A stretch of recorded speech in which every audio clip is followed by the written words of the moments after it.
श्री छत्रपती संभाजी महाराज यांच्या जयंतीनिमित्त अभिवादन। याबाबत वृत्त असे की धुळे शहरातील संभाजी गार्डन येथील संभाजी महाराज पुतळ्यास पुष्पहार अर्पण करून अभिवादन करण्यात आले। तसेच संभाजी गार्डन येथील संभाजी महाराज पुतळा चबुतरा या ठिकाणी प्रतिमा पूजन करून श्री छत्रपती संभाजी महाराज समितीच्या वतीने अभिवादन कार्यक्रम घेण्यात आला। यावेळेस खासदार डॉक्टर सुभाष भामरे, माजी आमदार राजवर्धन कदम बांडे, छत्रपती संभाजी राजे समिती अध्यक्ष नानासाहेब कदम, प्रदीप भाऊसाहेब जाधव, भाजपाचे गजेंद्र अपळकर, कमलाकर पाटील, अर्जुन पाटील, मनोज पवार, दिलीप पाटील, राजेश पवार, सुधाकर दादा बेंद्रे, निंबा नाना मराठे, वामन मोहिते, पप्पू माने, भानुदास बगदे, श्याम निरगुडे, संभाजी ब्रिगेडचे हेमंत बडक, धुळे बार असोसिएशनचे अध्यक्ष राहुल पाटील, दिनेश काडे, नितीन पाटील, नूतन पाटील, सीमा वाघ, सुलभाताई कुवर, राजेंद्र काडे, विनोद जगताप आदी सर्व पदाधिकारी, कार्यकर्ते, सामाजिक संघटना पदाधिकारी यांनी या ठिकाणी अभिवादन केले। तर यावेळी श्री छत्रपती संभाजी महाराज यांचा पुतळा अनावरण येत्या काही दिवसात होणार असून आज जयंतीनिमित्त या ठिकाणी पुतळा अनावरण होणार होता, परंतु आचारसंहिता असल्या कारणाने सदर पुतळा अनावरण पुढे ढकलण्यात आले असल्याचे यावेळेस अध्यक्ष नानासाहेब कदम यांनी सांगितले। तर यावेळेस श्री छत्रपती संभाजी महाराज यांचा जयघोष करून या ठिकाणी अभिवादन करण्यात आले। तर यावेळेस संभाजी ब्रिगेडचे नूतन जिल्हाध्यक्षपदी शिवश्री हेमंत बडक यांची निवड झाल्याने तसेच महानगर अध्यक्ष अमर फरताळे यांची नियुक्ती झाल्यानंतर सदर या ठिकाणी त्यांना त्यांच्या पुढील वाटचालीस शुभेच्छा देण्यात आला। त्यांचा सत्कार या ठिकाणी करण्यात आला।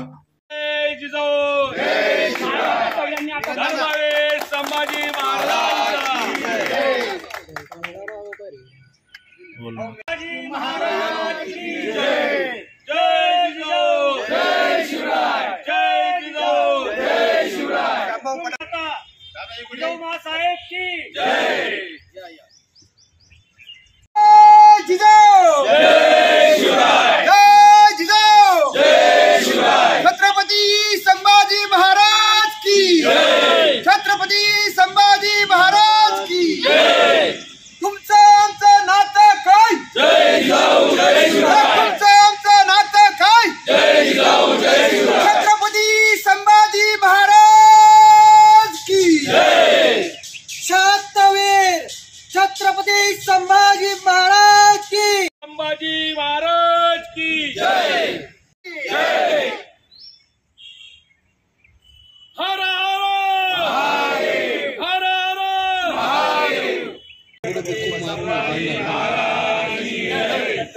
संभाजी महाराज की जय, हर हर हर हर जय जिजाऊ, जय शिवराय, अरे तुमचं आमचं नातं काय, हर हर हर हर, अरे तुमचं आमचं नातं काय, जय जिजाऊ, जय शिवराय, तुमचं आमचं नातं काय, जय जिजाऊ, जय शिवराय, संभाजी महाराज की जय, हर हर हर हर जय जिजाऊ, जय शिवराय। छत्रपती संभाजी महाराज, छत्रपती शिवाजी महाराज यांच्यावर प्रेम करणारे संपूर्ण समस्त शंभूप्रेमी यांच्या वतीने आज या ठिकाणी जो कार्यक्रम आहे तो पुतळा निर्मितीच्या निमित्ताने आपण या ठिकाणी जमलेलो आहोत।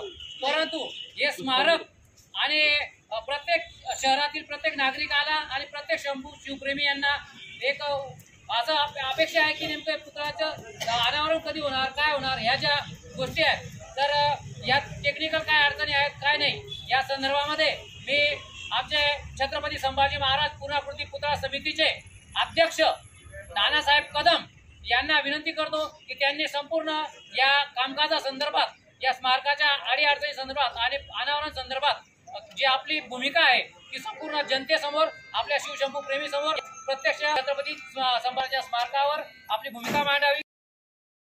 14 मे 2024 रोजी छत्रपती संभाजीराजे पूर्णाकृती पुतळा निर्माण समिती व शिवप्रेमी शंभूप्रेमींच्या वतीने आज इथे साजरी करण्यात आलेली आहे। प्रथमतः धुळ्यातील मान्यवर जे आज या पवित्र अशा पर्वाला साक्षीदार म्हणून उपस्थित झालेले आहेत ते सर्व आदरणीय व सर्व सन्माननीय यांचा मी अभिनंदन करतो, यांना धन्यवाद देतो. 14 मे 2024 ही छत्रपती संभाजीराजे समितीच्या वतीने लोकार्पण करण्याचं आमचं मानस होतं, परंतु काही तांत्रिक अडचणी तसेच होऊ घातलेल्या 2024च्या लोकसभा इलेक्शनमुळे आचारसंहितेच्या कारणामुळे हे पर्व आपल्याला साध्य करता आलं नाही. हे पवित्र पर्व आपल्याला साध्य करता आलं नाही. येणाऱ्या जून जुलैमध्ये या पवित्र कार्याचं धुळे शहरात मोठ्या थाटामाटानं लोकार्पण छत्रपती संभाजीराजे स्मारक समितीच्या वतीने करण्यात येईल. तरी शिवप्रेमी व शंभूप्रेमींनी गेल्या 12 वर्षापासून जो अविरत असा प्रवास सुरू झालेला होता संभाजी महाराजांच्या पुनःकृतीचा, तो काही महिन्यावर आलेला आहे. धीर ठेवा, लवकरच लोकार्पण समिती याचं लोकार्पण केल्याशिवाय राहणार नाही. 12 वर्षाचा हा आमचा प्रवास आहे. एक तेजस्वी रूप, पराक्रमी शूरवीर युद्धाचं इथे स्मारक व्हावं, ही स्मारक समितीच्या वतीने आम्ही 12 वर्षापासून लढत आहोत. आमचा संघर्ष तेवढाच आहे, त्याच्यामध्ये आम्हाला मदत करणारे हात देखील तेवढेच आहे. बऱ्याच लोकांनी निधी देऊन, निधी संकलन करून आणि निधीमध्ये प्रत्येकच्या होईना आम्हाला मदतच केलेली आहे. आम्ही अशा सर्व मान्यवरांचा आभार मानतो ज्यांनी या आमच्या पवित्र कार्यात हातभार लावलेला आहे. हे कार्य सर्वांचंच आहे. मी शनी आम्हाला मदत करणारे आज आमच्या सोबत नाहीत, असेही काही व्यक्तिमत्वांचं इथं उल्लेख करू इच्छितो. स्वर्गीय आमचे काका श्री राजाराम पाटील, तसेच आमचे सहकारी, स्मारक समितीचे सहकारी आदरणीय डॉक्टर अब्दुल काजी यांना सुद्धा स्मरण करतो की जे आमच्या बरोबर हाताला हात मिळून आमचं काम करत होते, पण ते आज या जगात नाहीत. त्यांना देखील मी आज इथे अनुमोदन देतो. या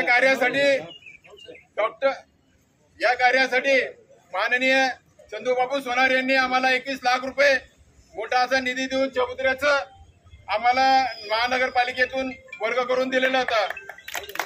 त्यांचे देखील मी या ठिकाणी आभार मानतो. तसेच चबुत्रा आणि पुतळा हा आम्ही लोकवर्गणीतून केलेला आहे. चबुत्रा महापालिकेच्या माध्यमातून आणि पुतळा जो आहे हा लोकवर्गणीतून, लोकसहभागातून आम्ही जमा केलेला आहे. त्यासाठी आमची स्मारक समिती, प्रदीप भाऊसाहेब असो, अर्जुनांना असो, राजूदादा असो, अशी सर्वच टीम, सर्वांची नावं घ्यायला पण नाही, पण सर्वांनी आम्हाला जी मदत केली आहे, खानगे आहेत, निमानाना आहेत, बरेच लोक आहेत की त्यांनी आम्हाला मदत केली, त्यांचे देखील मी आभार मानतो. आणि विशेष म्हणजे या चबुतऱ्याचं जे स्मारकाचं जे आहे 39 लाख रुपयाचा निधी माननीय आयुक्त दगडे पाटील मॅडम यांनी या कामासाठी देऊ केलेला आहे. मी त्यांचं खऱ्या अर्थानं अभिनंदन, धन्यवाद देतो. त्याच्यामुळे आज हे स्मारकाचं काम या इथं होऊ घातलेल्याने होत आहे. त्याचबरोबर माननीय कैलास शिंदे साहेब असो, ऋषिकेश पाटील आहेत, यांनी देखील आम्हाला वेळोवेळी मदत केली आहे. राजेश पवार आहेत, गजूभाऊ आहेत, यांनी देखील आम्हाला वेळोवेळी मदत केलेली आहे. त्यांचे देखील आम्ही आभार मानतो. लवकरच धुळे शहरात मोठ्या थाटागाटात होणार आहे, परंतु या लोकार्पण सोहळ्यासाठी कमीत कमी 10 लाख रुपयाचा निधी अपेक्षित आहे. 5 लाख रुपये आज समितीकडे उपलब्ध आहेत. 5 लाख रुपये अजून यामध्ये गरज आहे. मी अशी विनंती करतो की ज्यांनी या स्मारकाला वर्गण्या पाडलेल्या आहेत, देणगी दिलेली आहेत आणि आतापर्यंत दिलेले नाहीत, त्यांनी यापुढे ते देणगी देऊन या स्मारकाचं पवित्र कार्यात हातभार लावावा ही मी कळकळीची विनंती करतो. तसेच ज्यांनी आजपर्यंत दिलेली नाही, निधी दिलेली नाहीये, त्यांना देखील आवाहन करतो की त्यांनी या पवित्र कार्यास हातभार लावून लवकरात लवकर कार्य कसं पूर्ण होईल याकडे सर्व हे करावं ही मी अपेक्षा करतो. सर्व दानशूर लोकांचे मी आभार मानतो. काही सूचना व मार्गदर्शन असतील तर मी प्रामाणिकपणे सांगतो, एक स्मारक समितीचा अध्यक्ष या नात्याने विचारतो की आपल्याला काही स्मारकच्या सूचना असतील, काही असतील तर ते मांडावे. डॉक्टर संजय पाटील आम्हाला वेळोवेळी मार्गदर्शन करत असतात. बी डी पाटील सर आहेत, ते मार्गदर्शन करत असतात. बिरारी नाना वगैरे हे सर्व मार्गदर्शन करत असतात. अजून काही सूचना मार्गदर्शन असतील आपण करावं ही मी विनंती करतो. पवित्र कार्यात कारण आम्ही हे विचार केलेला होता की 14 मे 2024ला आम्ही लोकार्पण करू, परंतु होऊ शकला नाही. त्याबद्दल मी धुळेकर जनतेची, शिवप्रेमी शंभूप्रेमीची पुतळा हा धुळे शहरात उभारल्याशिवाय राहणार नाही एवढंच बोलतो, थांबतो. जय हिंद, जय महाराष्ट्र. छत्रपती संभाजी महाराजांची आज जयंती आहे आणि पूर्ण महाराष्ट्रातच नव्हे तर संपूर्ण हिंदुस्थानात मोठ्या उत्साहाने ही जयंती साजरी करण्यात येते. आमच्या धुळ्यातील संघर्ष समितीच्या माध्यमातून आणि जनतेच्या माध्यमातून आज छत्रपती संभाजी महाराजांची जयंती साजरी करण्यात येते. या पार्श्वभूमीवर एक अतिशय चांगला छत्रपती संभाजी महाराजांच्या पुतळ्याच्या अनावरणाचा विषय प्रलंबित आहे. आचारसंहिता संपल्यानंतर लवकरात लवकर समितीच्या सगळ्या पदाधिकाऱ्यांनी काही त्याचं अनावरण त्या सगळ्यांना मी शुभेच्छा देतो आणि या महाराष्ट्रातील